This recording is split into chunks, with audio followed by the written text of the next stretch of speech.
In this video, we're going to be going over Unit 1 Basic Economic Principles, 1.1 Scarcity in AP Microeconomics.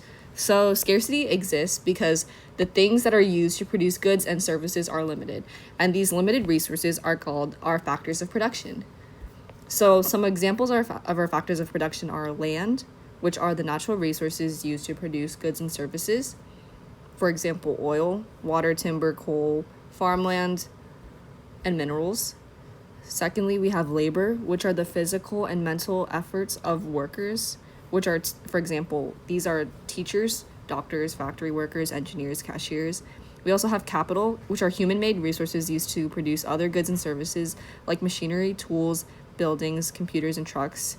And we have to specify that this does not mean money. Capital does not mean money or something used to purchase something, because money is not a factor of production. It's just a currency.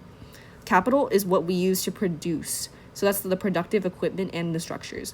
Our fourth factor of production is entrepreneurship, which is a person's ability to use those resources, land, labor, and capital, and run a business that usually involves taking risks. So for example, that's when you're opening up a restaurant, launching a tech startup, or creating a clothing brand. Now in micro, we have this idea of unlimited wants versus limited resources. So we have unlimited wants, which are, we always want new clothes, better healthcare, and education, more vacations, phones, but we have limited resources. We can only produce so much XYZ. So this gives us the three basic econ questions, which are, what do we produce? Which is, which goods and services should we produce? What is the greatest priority? So for example, like more hospitals or more sports stadiums, more consumer goods or more military goods, or more electric cars or more gasoline cars. Our second question is how to produce. So we're asking ourselves, what combination of resources and production methods should be used? So should we be using machines or human workers to be more productive? Renewable energy or fossil fuels, or handmade production or assembly line production. And our third question is for whom to produce, which is the question of who gets the goods and services that are produced. So that's based off of income, based off of needs shared equally, or is it distributed by the government? So we're asking, who is our target audience? Then we have the ideas of needs versus want, which is the distinction between different classes. So our need is something that you need for your well-being, for your survival, like food, water, and shelter. And then a want is something that you want, but like you desire, but it's not necessary for your survival, like a new iPhone or a luxury car. A shortage and scarcity are different in econ. So a shortage is a temporary market condition when the quantity demanded is greater than the quantity supplied by the market at a current price.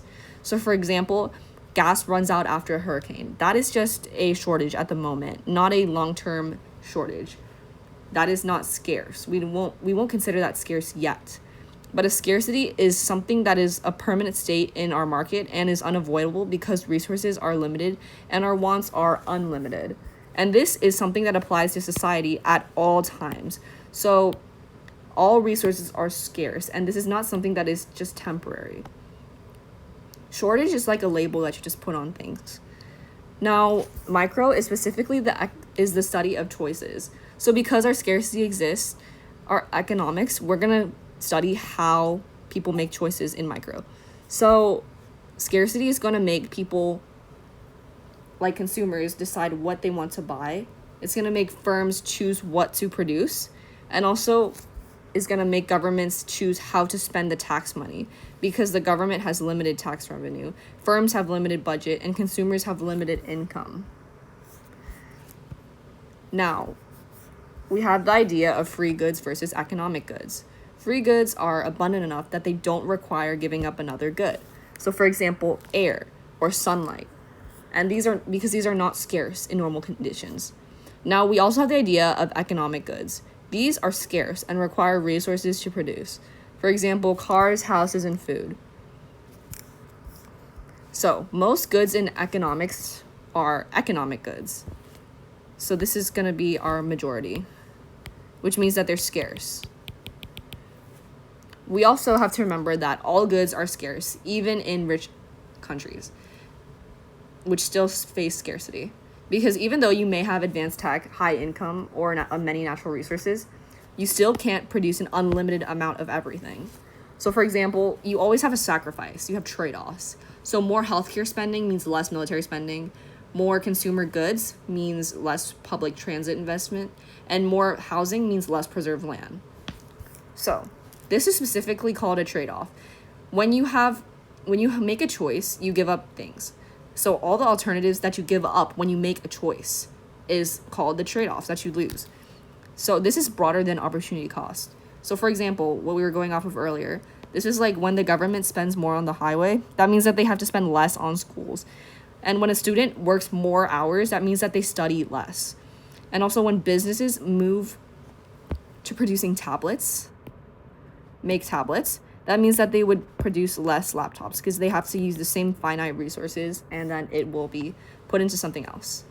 So now, how would we see scarcity in real life? So for example, we could do a personal example. Let's say that a student has 3 hours after school. So they have choices. What can they do at that time? They can either study for their micro test, they can go work a shift at a job and get money, or they can rest. Time is scarce, so that they have to choose. So in this situation, time is the resource, and that's the limited thing. Now, businesses have the same thing. A business has a limited budget. So that means that they can either train their workers, they can advertise, or they can buy new equipment. Same thing for the government. The government has a limited budget as well. So they can either choose to put that money into different departments like the police, parks, or schools. So when we talk in econ, that scarcity is going to cause us to prioritize efficiency. So we have two types of efficiency. We have productive efficiency, which is producing something using the fewest resources possible. We also have allocative efficiency, which is producing the combination of goods and services most desired by society. So for example, allocative efficiency is if a factory wastes steel, that steel can't be used somewhere else because resources are finite and scarce.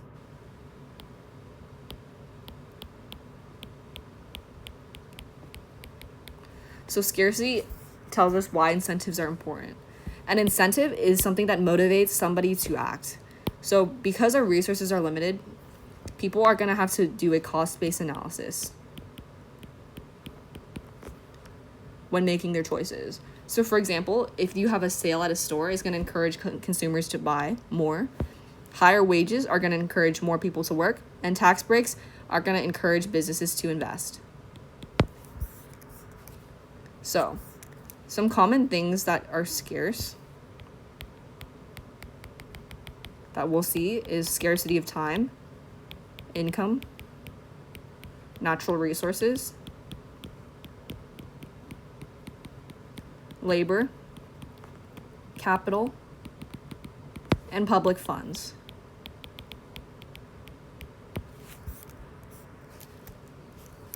Let's make some clarifications about scarcity. Scarcity does not mean that something is rare.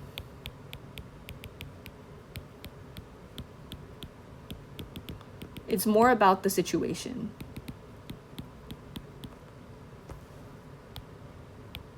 So for example, water may be common in all of the world, but clean drinking water can still be scarce.